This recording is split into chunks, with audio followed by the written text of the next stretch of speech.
Demos la bienvenida a Bill Gates y a sus bailarinas. Comenzó como un adolescente tímido y obsesionado con las computadoras y terminó como el hombre más rico del mundo. Nunca se ha caracterizado por llevar el estilo de vida de ricos y famosos. El dinero llega a ser casi una molestia para él. William Henry Gates III, a quien la mayoría llama solo Bill Gates, ha construido un imperio con un pensamiento innovador. No dudo que dentro de 100 años hablarán de él de la misma forma en la que hablan de Rockefeller, Carnegie y Ford, como personas que transformaron toda una era. Hoy en día, luego de dirigir la revolución digital y enfrentar varias batallas antimonopolio por parte del gobierno, Bill Gates es un hombre diferente al que era hace unos años. Es un padre dedicado y ávido golfista que además tiene una cartera de inversiones valorada en $50.000 millones. Podría dormirse en los laureles, pero ese no es el estilo de Bill Gates. Lo que hace que Gates sea competitivo es que encuentra divertido lo que hace. Lo concibe como un juego emocionante, como los que solía jugar cuando era niño. Es amado y respetado, odiado y vilipendiado. Pero algo que ni sus detractores o partidarios pueden negar es el impacto perdurable que Bill Gates ha tenido en nuestro tiempo. Los valores que moldearon a Bill Gates como uno de los titanes de los negocios del siglo XX provienen de sus raíces en el noroeste. El bisabuelo de Bill, J.W. Maxwell, fundó el primer banco nacional en Seattle. Los Maxwell disfrutaron sus privilegios y posición social, pero nunca ostentaron su riqueza. Su hijo Willard, también banquero, y su esposa Adele, a quien le apasionaban los juegos de cartas, estuvieron entre los líderes civiles de Seattle. Su única hija, Mary, era una muchacha vivaz e inteligente que se hizo un nombre como líder estudiantil en la Universidad de Washington. Atlética y extrovertida, a veces se referían a Mary Maxwell como risueña. Su vigor y energía contagiaba a todo el que la conocía. Hay quienes tienden a estar metidos en la acción. Mary siempre estaba donde estaba la acción. Era natural, sencilla, encantadora, pero sumamente decidida. Fue en la universidad que Mary Maxwell conoció y se enamoró de un joven callado y erudito, Bill Gates Jr., quien estaba por convertirse en uno de los abogados más prominentes de Seattle. Cuando Bill y Mary contrajeron matrimonio en 1951, ella decidió dejar su carrera como maestra para formar una familia y dedicar su tiempo a obras de caridad. Christy, la primera de los 3 hijos de los Gates, nació en 1953, seguida de su hermano Bill Gates III, nacido el 28 de octubre de 1955, a quien le dieron el apodo de Trey. Eso viene del hecho de que él es William H. Gates III y los jugadores de carta de la familia piensan en cualquier cosa que tenga un 3 como un tre, así que él se convirtió en tre. Su madre tuvo una relación muy cercana con Bill desde que nació. Incluso se lo llevaba cuando empezó un voluntariado como profesora en colegios de Seattle. No pasó mucho tiempo antes de que su precoz hijo leyera la World Book Encyclopedia de la A a la Z. A veces se perdía por horas y cuando le preguntaba qué estaba haciendo, me respondía, estoy pensando, madre. La familia Gates valoraba las competencias y al pequeño Bill le encantaba probar sus habilidades en actividades al aire libre y juegos bajo techo. Entre sus juegos de mesa favoritos estaban Risk, donde el objetivo es dominar al mundo, y el siempre popular Monopolio, donde con un poco de suerte cualquiera se puede convertir en un magnate. Competía con su hermana en cartas, en ver quién armaba más rápido los rompecabezas, competencias de esquí, de navegación, de lo que fuera. Quería hacer todo bien, tanto o mejor que los demás chicos que estaban con él.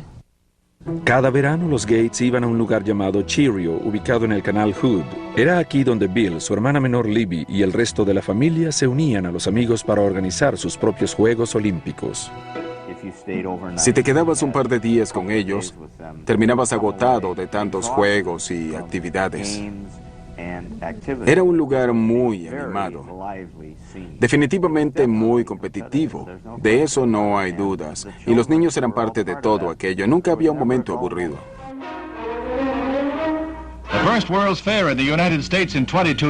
Cuando la Feria Mundial fue inaugurada en 1962, la familia Gates se apresuró a ver las maravillas pronosticadas para el siglo XXI, incluida la tecnología computarizada. Bill habitualmente regresaba a ver la exhibición de alta tecnología. Estaba suficientemente claro que tenía un talento innato para las matemáticas y las ciencias, pero también se estaba convirtiendo en un preadolescente solitario y con signos de rebeldía que lo estaban alejando de su madre. Mary y yo crecimos en familias muy disciplinadas, donde los padres controlaban la personalidad y nosotros lo seguíamos. Y eso en específico no se aplicaba a Bill o Trey, que alrededor de los 11, 12 años comenzó a ser emocionalmente independiente. Estaba decidido a saber por sí mismo qué quería o no quería hacer, y eso fue muy difícil para nosotros, especialmente para Mary. Estaba un poco perdido. Se sentía incómodo en el colegio. No estaba seguro de lo que quería hacer con su tiempo. Obviamente era un chico muy inteligente, brillante, pero le faltaba una guía. Así que para ese momento empezó a ir a terapia y se cambió de colegio. A pesar de que los padres de Bill creían en la educación pública, sintieron que él encontraría más orientación y disciplina en Lakeside, la mejor preparatoria privada de Seattle. Empezó a alcanzar su plenitud en Lakeside. Era un estudiante excelente para matemáticas, era excelente en todo y era espléndido en teatro. Le interesaba leer diferentes tipos de libros y así sucesivamente. No estaba orientado únicamente a las ciencias y matemáticas, tenía una amplia gama de intereses. Cuando Bill comenzó la preparatoria en 1969, el programa espacial de los Estados Unidos estaba en su punto más alto. El Apolo 11 había llevado al hombre hasta la Luna en julio de ese año. Pero las computadoras que lo habían hecho posible seguían siendo gigantes que costaban millones de dólares y necesitaban un pelotón de gente para manejarlas. La mayoría de las escuelas no consideraban la posibilidad de comprar una computadora, pero Lakeside había hecho un trato que influiría en el destino de Bill Gates. Una compañía de Seattle le ofreció a la escuela que usara su computadora a través de un enlace. El joven Gates estaba encantado por las posibilidades de esta máquina primitiva y comenzó a pasar cada momento libre en la sala de la computadora. La historia que se cuenta con frecuencia es completamente cierta. Se levantaba por las noches, se iba a trabajar con la computadora y regresaba sin darse cuenta que se había ido. Bill Gates compartía su adicción con un estudiante de una clase más avanzada, Paul Allen, que no podía ser más distinto a Gates. No solo era 2 años mayor que él, sino también significativamente más grande. Mientras Allen era de naturaleza callada y contemplativa, Bill podía ser estridente y polémico. Sin embargo, esta extraña pareja estaba destinada a hacer historia juntos.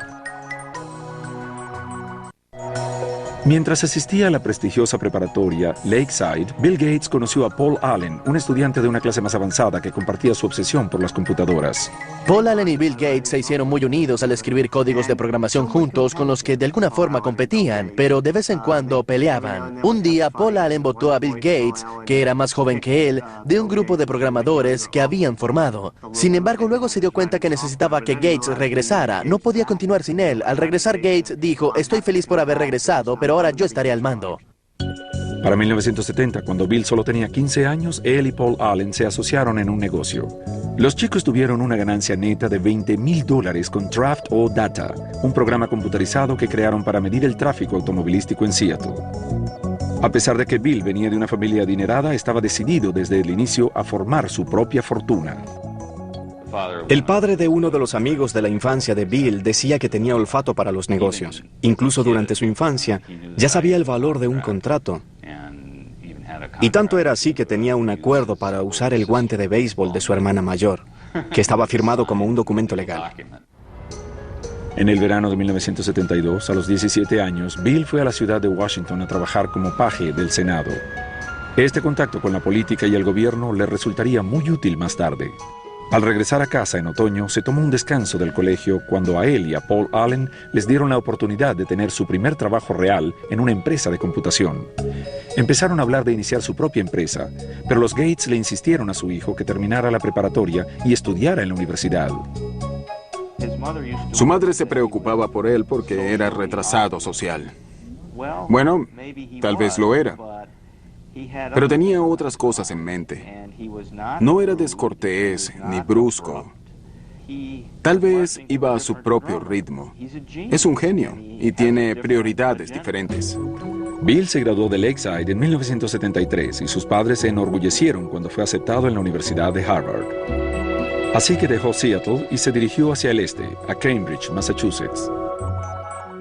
Como estudiante del primer año, le pasó por la mente ingresar en la Facultad de Derecho, pero ninguna clase de estudio inspiraba su imaginación como su trabajo con las computadoras.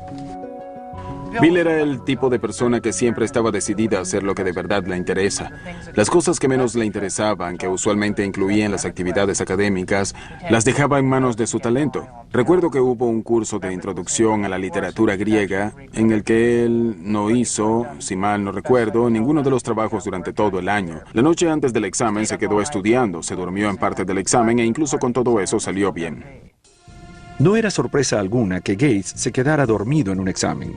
Entre las clases y el tiempo que pasaba en el Centro de Computación de Harvard, parecía estar despierto las 24 horas del día. Siempre se enfocaba en lo que estuviera haciendo. Podía entrar en la habitación y, sin cambiarse la ropa, acostarse en la cama, que por supuesto no estaba arreglada porque no tenía tiempo para eso, y caer rendido, con la puerta abierta, la ropa puesta, simplemente se acostaba y se dormía. Luego, cuando recuperaba energías, se levantaba y regresaba a lo que estuviera haciendo. Bill descansaba lo suficiente como para hacer algunas amistades en Harvard. Sin embargo, su vida social no era una prioridad. Salía ocasionalmente con chicas y tenía distintos grados de éxito.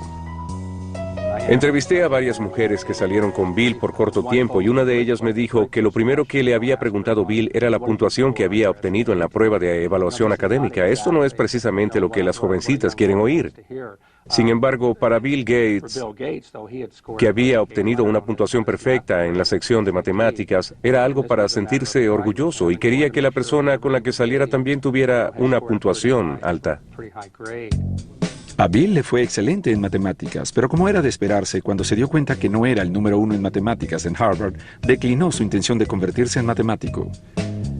Mientras mantenía abiertas sus opciones académicas, decidió adquirir nuevas destrezas fuera de clases.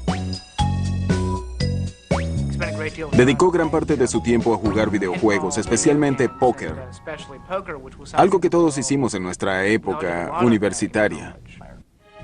Pero fue Paul Allen, el antiguo compañero de colegio y socio de Bill, quien le dio a Gates su mayor golpe de suerte. Allen se había mudado de Seattle a Boston por trabajo. En diciembre de 1974 encontró una revista en Harvard Square. La portada de Popular Electronics anunciaba la llegada del primer equipo pequeño de computación del mundo, el Altair 8800. Enseguida fue a mostrárselo a Bill. Gates y Allen supieron inmediatamente que había llegado el momento para la computadora personal. Vieron que esto venía con una fuerza y dinámica increíbles hacia la sociedad y se dieron cuenta de la oportunidad. El Altair había sido fabricado por una empresa pequeña en Albuquerque, Nuevo México, no muy lejos de un antiguo campo de pruebas atómicas en Alamogordo. Ed Roberts, director de la compañía, estaba buscando a alguien que creara el software para correrlo en su pequeña computadora. Gates y Allen lo convencieron de que eran los indicados para hacerlo y trabajaron día y noche en el Centro de Computación de Harvard durante 2 meses. En febrero de 1975, Paul Allen fue a Albuquerque para probar el programa que él y Gates habían elaborado. Cuando cargó en el Altair lo que Bill Gates llamó el mejor código que he escrito, funcionó. La importancia de ese momento cambió para siempre la vida de Bill Gates y a la industria del software. En el verano de 1975, Bill Gates, de 19 años, y su socio Paul Allen formaron Microsoft. Su trabajo con la compañía de computación Altair de Ed Roberts era tan absorbente que Bill abandonó Harvard justo antes de su último año y se mudó a Albuquerque. Mary Gates se decepcionó profundamente con la decisión de su hijo. Le dijimos que habíamos ahorrado nuestro dinero para que fuera a estudiar y que si no terminaba en pocos años le daríamos otro uso a ese dinero. Para ese momento nos dijo que estaba bien y que podía ahorrar su propio dinero para regresar si se le presentaba la oportunidad. Bill estaba seguro de que había tomado la decisión correcta, pero tener éxito con el software no sería fácil. El escenario de las computadoras personales estaba lleno de usuarios deseosos de compartir nueva información y software sin pagar por ello. Fue una práctica que puso a Bill en las malas con sus compañeros. Había montones de estudiantes universitarios y de secundaria que estaban haciendo algo no convencional, y Bill no era muy popular porque empezó a decirles que no se robaran la información que ellos habían generado y que les pertenecía. Y era un solo hombre de negocios en medio de un montón de piratas informáticos y cretinos. De hecho, Gates escribió una carta abierta a los aficionados de las computadoras, regañándolos por hacer copias del programa de Microsoft. Comenzó diciendo, como la mayoría de los aficionados deben saber, muchos de ustedes roban los software. El equipo es algo por lo que hay que pagar, pero el software es algo para compartir. ¿A quién le importa si la gente que trabajó en ello recibió pago? ¿Eso es justo? Sin embargo, aquellos que lo hicieron, al final, son los que pierden. Era visto como un renegado, y era una ética diferente la que reinaba en ese momento. Sin embargo, no estoy seguro de que la industria de software hubiera evolucionado mucho sin alguien que se levantara y dijera lo que se necesitaba. Bill también batallaba con Ed Roberts, quien lo consideraba malcriado y odioso. Ambos discrepaban en casi todo y Roberts era un adversario imponente. Ed Roberts era un hombre enorme, como de 1,95 m de estatura y 135 kilogramos, mientras que Bill, que había formado a Microsoft a los 19 años de edad, todavía lucía como un adolescente y aún así se paraba delante de este hombre cara a cara en enfrentamientos verbales. En mayo de 1977 se dio una confrontación final cuando Roberts vendió su negocio y Gates tuvo que demandarlo para mantener el software que él y Paul Allen habían creado para la empresa. Gates ganó.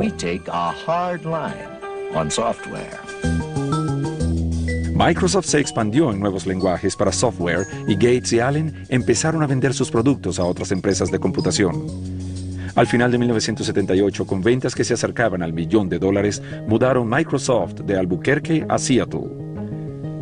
Bill estaba complacido de regresar e invirtió una gran cantidad de recursos para promocionar su empresa. Siempre diseñamos pensando en el futuro. Nuestro personal de investigación siempre está buscando lo más nuevo en equipos y tecnología de software.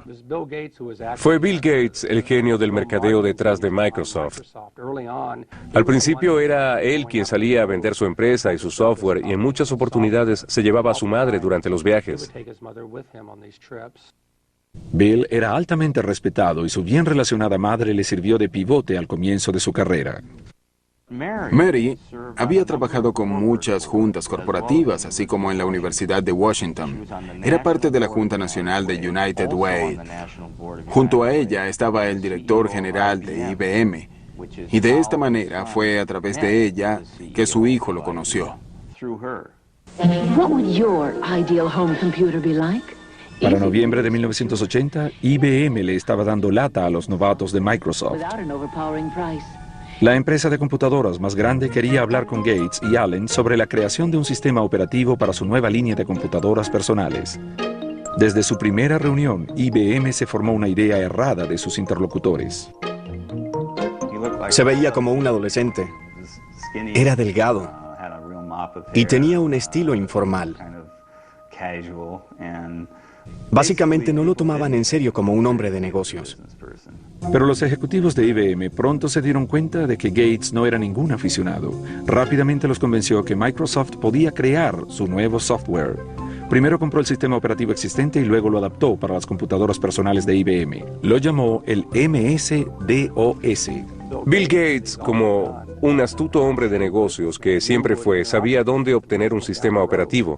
Solo salió y lo compró por $50,000. No obstante, lo brillante del asunto fue que, al desarrollar el sistema operativo para IBM, estos quisieron comprar el código fuente, con lo cual hubiesen tenido el disco del sistema operativo, que se conoció como el DOS. Sin embargo, Microsoft se rehusó a cederle los derechos del DOS.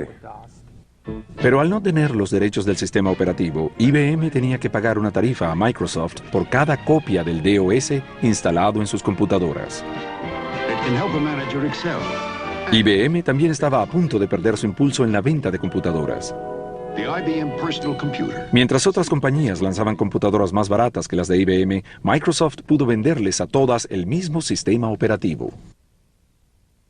Había toda clase de computadoras para ese momento y me inquietaba porque no sabía quién podría ganar en el negocio del hardware. Sin embargo, Microsoft tenía muy buenas posibilidades de ganar en el negocio del software. Entre 1978 y 1981, el crecimiento de Microsoft fue asombroso. El personal aumentó de 13 a 128 empleados. Los ingresos crecieron rápidamente de 4 a 16 millones de dólares. Para 1983, el 30% de todas las computadoras personales del mundo corrían con el software de Microsoft. Sin embargo, Bill Gates nunca descuidó el resultado final. Nunca viajaba en primera clase a menos que fuera absolutamente necesario. Usualmente lo podías encontrar sentado con una manta sobre su cara para poder dormir un poco. Sus padres le dieron buenas enseñanzas acerca del valor del dinero y del trabajo, que luego las aplicó no solo en el manejo de su vida personal, sino en la forma de dirigir Microsoft. Mi nombre es Bill Gates y soy el presidente de Microsoft. El comienzo de la década de los 80 fue un momento emocionante para una industria dirigida en su mayoría por personas menores de 30 años de edad. Microsoft empezó a trabajar en software para compañías innovadoras como Apple y su gurú Steve Jobs. Su computadora Macintosh y el software fueron considerados por muchos el invento más inteligente de la industria y el camino hacia el futuro. Para crear nuevos estándares se necesita algo que realmente cautive la imaginación de la gente. Y Macintosh, entre todas las máquinas que he visto, es la única que alcanza esos estándares. Pero no pasó mucho tiempo antes que Microsoft y Apple se vieran involucrados en una lucha por los derechos de la siguiente generación de software.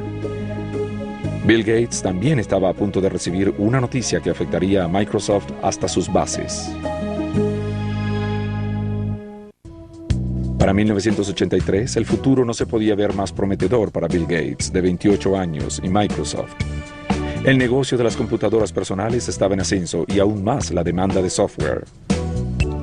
Bill Gates y Paul Allen surgieron como los príncipes de la era de las computadoras personales.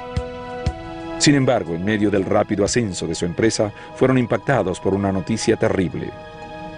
Paul Allen, amigo y socio de Bill desde la preparatoria, fue diagnosticado con la enfermedad de Hodgkin, una forma de cáncer. Esto le dio a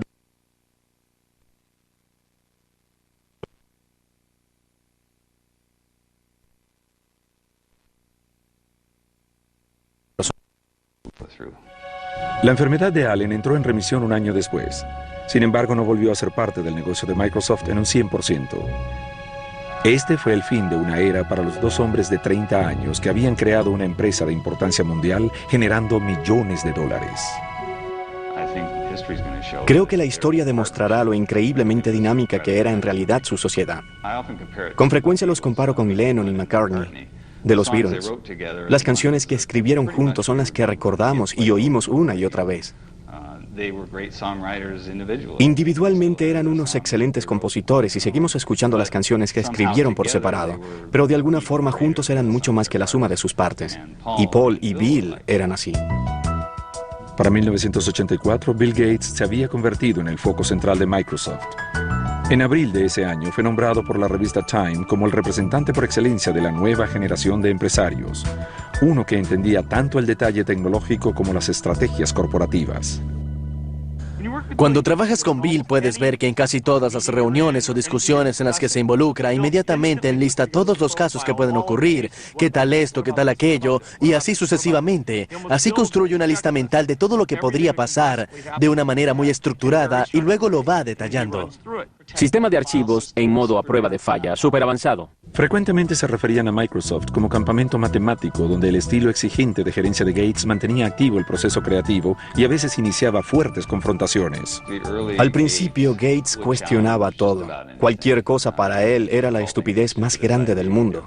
Pero parte de esto era para probar y retar a los demás. Si no estabas de acuerdo con él, debías convencerlo de que la idea no es la idiotez más grande de la historia.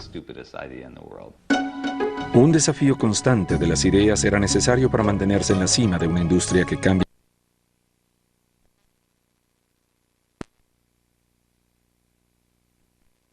El lanzamiento de nuevo software nos convertimos en octámbulos. Hay una historia sobre Bill de Miriam Lubau, su asistente. Había llegado nueva a la empresa y una mañana entró y no supo si llamar a la policía. porque había un hombre durmiendo debajo de su escritorio, que resultó ser Bill. El esfuerzo rindió frutos. Microsoft contabilizó más de 140 millones de dólares en ventas durante 1985. En 1986, Gates presentó Microsoft Windows, que se convertiría en el programa estrella de la empresa. Los críticos pronto notaron que el uso del ratón y los iconos eran más que un pequeño parecido con el sistema operativo de Macintosh de Apple, considerado el más amigable para los usuarios. If you know how to point, you already know how to use it. Macintosh, the computer for the rest of us. Apple le había dado a Gates acceso total a su tecnología mientras trabajaba en un nuevo software para la computadora Macintosh. Gates había aconsejado a Apple que registraran su software. Sin embargo, Apple estaba más interesado en vender computadoras que softwares, así que ignoraron la sugerencia. Una vez más, Gates aprovechó la oportunidad y sacó ventaja. En esta industria competimos, pero también nos ayudamos. Una vez Bill habló conmigo y me dijo, soy tu competencia, aunque seamos amigos. No me cuentes información que no quieres que use en tu contra porque voy a competir contigo.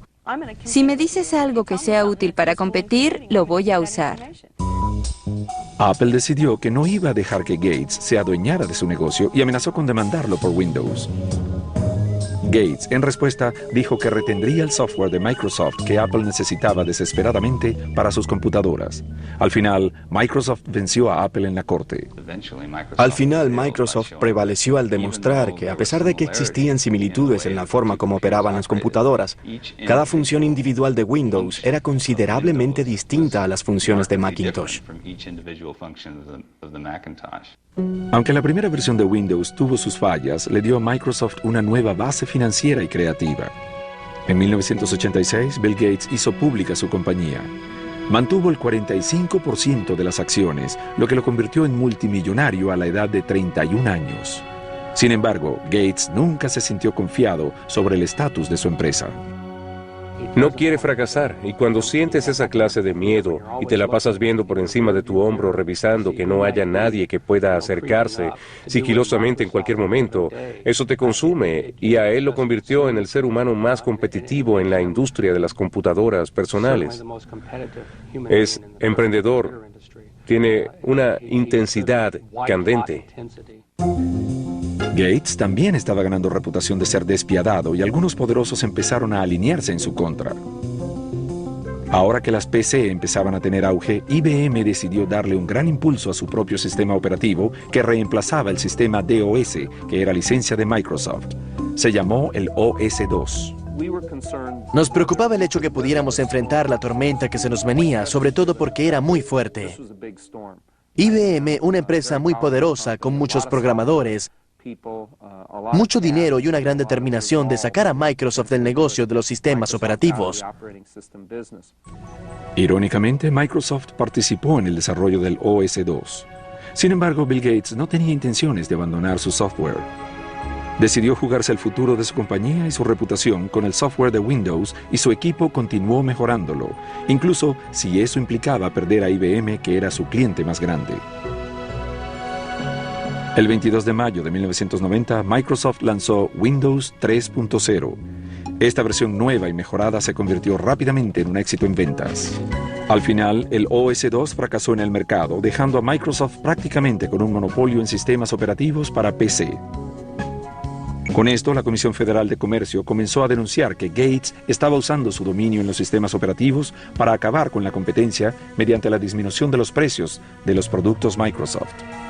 Al parecer, el apacible presidente de Microsoft se estaba ganando una imagen destructiva. Bill Gates no es un hombre despiadado, solo necesita ganar y está dispuesto a hacerlo con o sin cortesía. No le importa. Un triunfo es un triunfo como sea. La guerra de precio no fue el único cargo imputado a Microsoft. En 1993, el Departamento de Justicia inició una nueva investigación.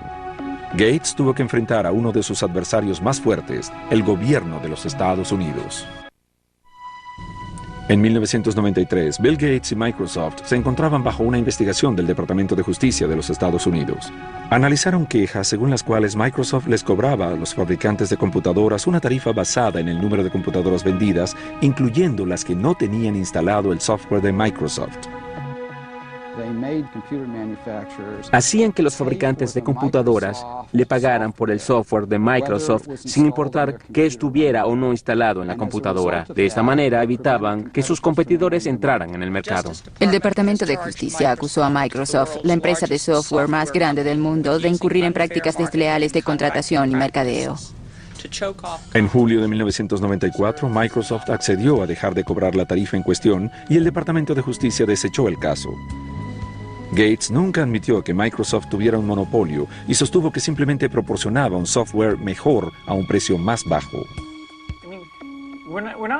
No somos depredadores que vamos por ahí comiéndonos todo. Salimos al mercado con estas cajitas, estos paquetitos de software amigables que los instalas en tu computadora y puedes divertirte y hacer tu trabajo usándolo.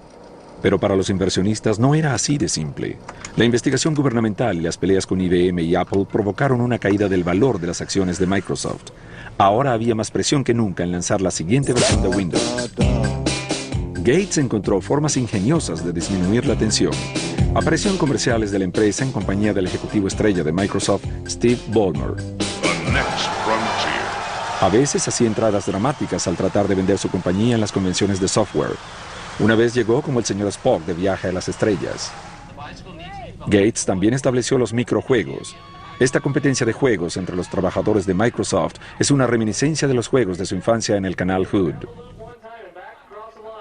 Era como un campamento de verano para adultos. Todos íbamos a su casa y pasábamos meses pensando en qué juegos íbamos a tener. También hacía las veces de maestro de ceremonia. Formaba los equipos cuidando la dinámica entre nosotros y la forma en la que interactuaríamos. Y así participábamos en esos juegos que parecían de campamento de verano y fue en unos microjuegos donde conocí a Melinda. Melinda, antes conocida como Melinda French, era una chica de 28 años, graduada de la Universidad de Duke, con un posgrado en administración.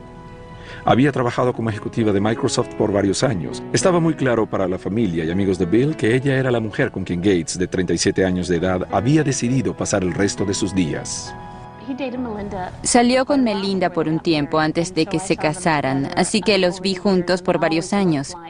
Siempre me pareció que había algo muy especial entre ellos, un alto nivel de intimidad y conexión intelectual que era efervescente.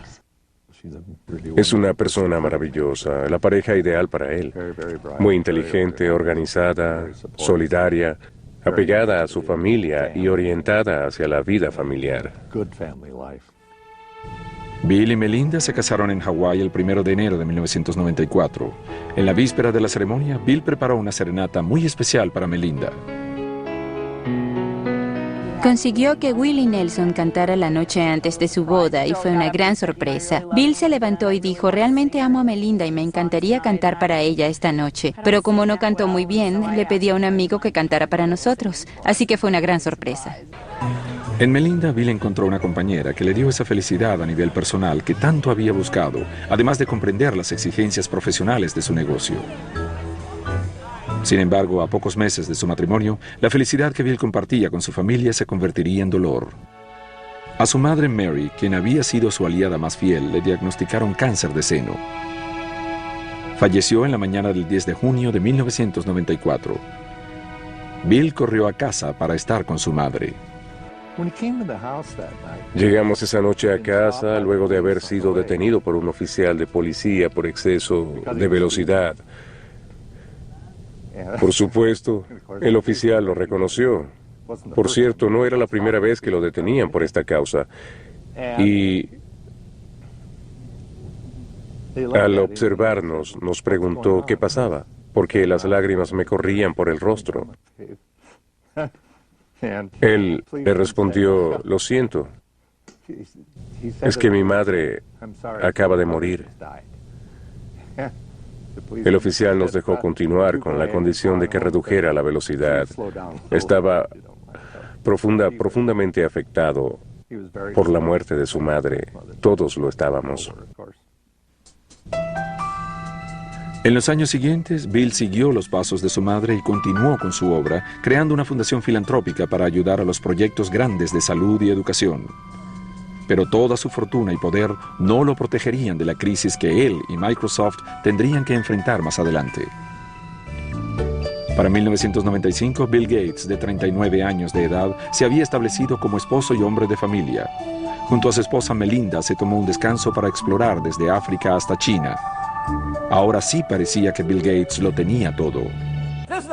Este es un hombre tan exitoso que su chofer es Ross Perot. Damas y caballeros, denle la bienvenida a Bill Gates y a sus bailarinas. 1995 también fue un año de éxitos para Microsoft. Windows 95 fue presentado con gran fanfarria. The Tonight Show, conducido por Jay Leno, presentó con bombos y platillos el nuevo software. Windows 95 es tan sencillo que hasta el conductor de un programa de entrevistas puede entenderlo. ¡Vaya! Estaba claro que Gates seguía siendo el mejor vendedor de Microsoft, pero desde ese momento ya no iban a ser solo negocios para el jefe. El 26 de abril de 1996, Bill y Melinda tuvieron a su primera hija, Jennifer. Simplemente adora a esa pequeña. Es tan maravilloso verlo. Como padre, para mí es muy gratificante ver que mi hijo tiene ese mismo sentimiento hacia sus hijos que yo sentí por él y sus hermanos. Es realmente gratificante. Un año después del nacimiento de su hija, Bill se mudó con su familia a una casa soñada de $54 millones. Junto con las habitaciones de la familia e invitados está la biblioteca que alberga el cuaderno de Leonardo da Vinci, por el que Gates pagó más de $30 millones. Sin embargo, aunque la casa sirve para muchas actividades de negocios, para la familia Gates es solo su hogar. Es un hogar extraordinariamente familiar y amigable. Recuerdo que la primera vez que entré luego de terminada, estaba caminando y encontré pequeños autos de juguete en varios lugares y cosas así. No es una casa antiséptica en la que temes tocar o sentarte en cualquier lado. Mientras la vida personal de Bill Gates se desarrollaba plenamente, su vida profesional se frustraba. Para 1997 encontró que estaba bastante retrasado en el aprovechamiento del mercado de Internet. Una empresa llamada Netscape dominaba las ventas de los usuarios de Internet, el software requerido para tener acceso a las páginas web. Gates se propuso cerrar la brecha, incluyendo Explorer, su propio navegador, con cada copia de Windows.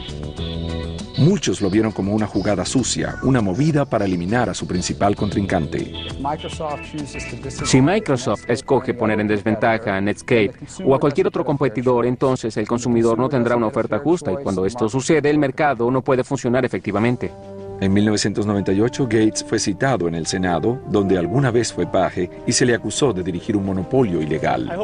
Espero que mi testimonio ayude a la Corte a resolver el problema con este caso. Eso sería lo mejor para los consumidores y la industria. Es por ello que estoy aquí. Gracias. El Departamento de Justicia del presidente Bill Clinton, conjuntamente con 19 estados, presentó una demanda antimonopolios contra Microsoft. Fue en su categoría la demanda más grande en la historia de la industria de las computadoras. Actualmente Microsoft tiene el poder de ejercer un control depredador y exclusionista sobre los medios a través de los cuales nos conectamos a Internet.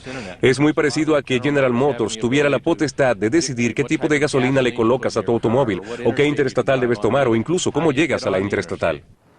En el año 2000, un juez federal dictaminó que la compañía debía dividirse en dos. Luego de más de 2 décadas de éxitos constantes, esto fue un golpe muy duro para Bill Gates. El juicio antimonopolios afectó profundamente a Bill Gates. Le afectaron mucho que lo acusaran de malhumorado, arrogante, que no respondía claramente a las preguntas, que estaba intentando obstruir a la fiscalía.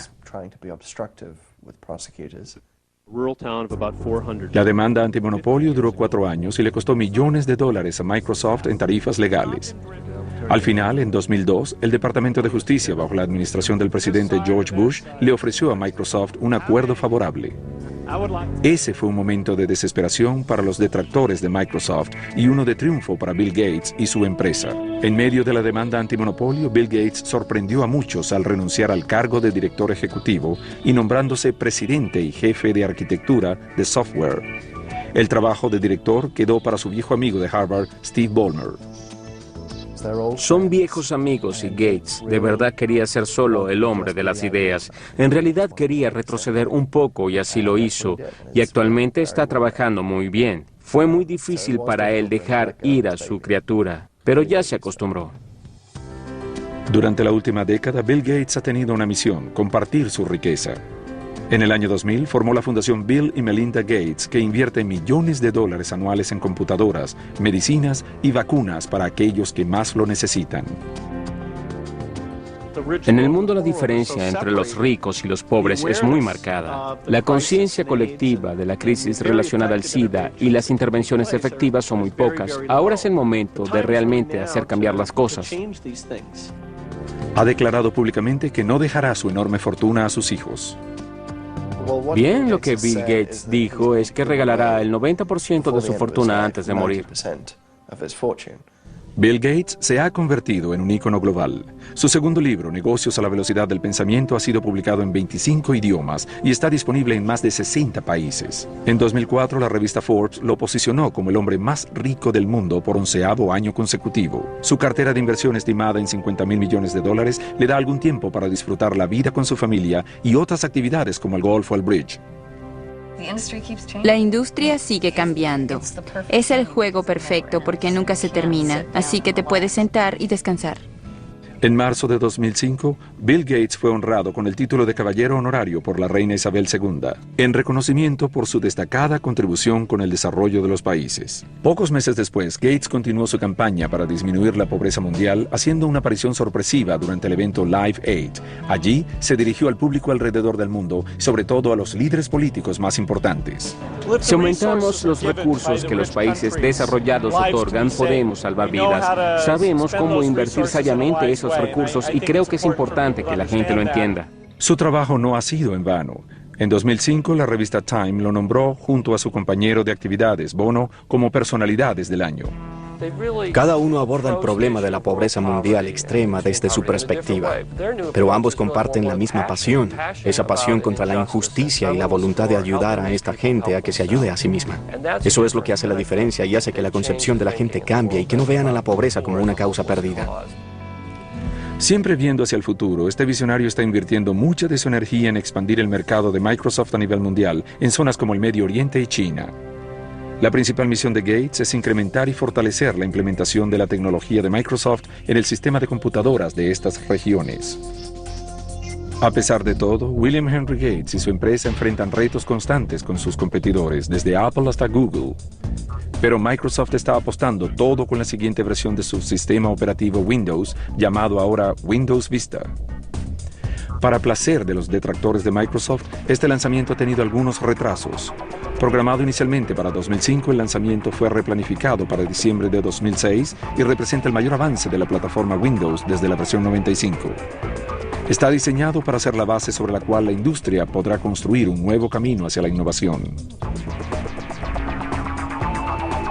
Entre tanto, Gates y Microsoft han enfocado sus esfuerzos en mejorar su software para luchar contra los virus de computadora y los spam. Se dice que el mismo Gates recibe 4 millones de correos no deseados por día. Bien sea que lo vayan a recordar como un magnate ladrón, un filántropo o simplemente el hombre que diseñó una mejor trampa para ratones, nadie puede negar que Bill Gates y su empresa estén preparados para continuar cosechando éxitos en el siglo XXI.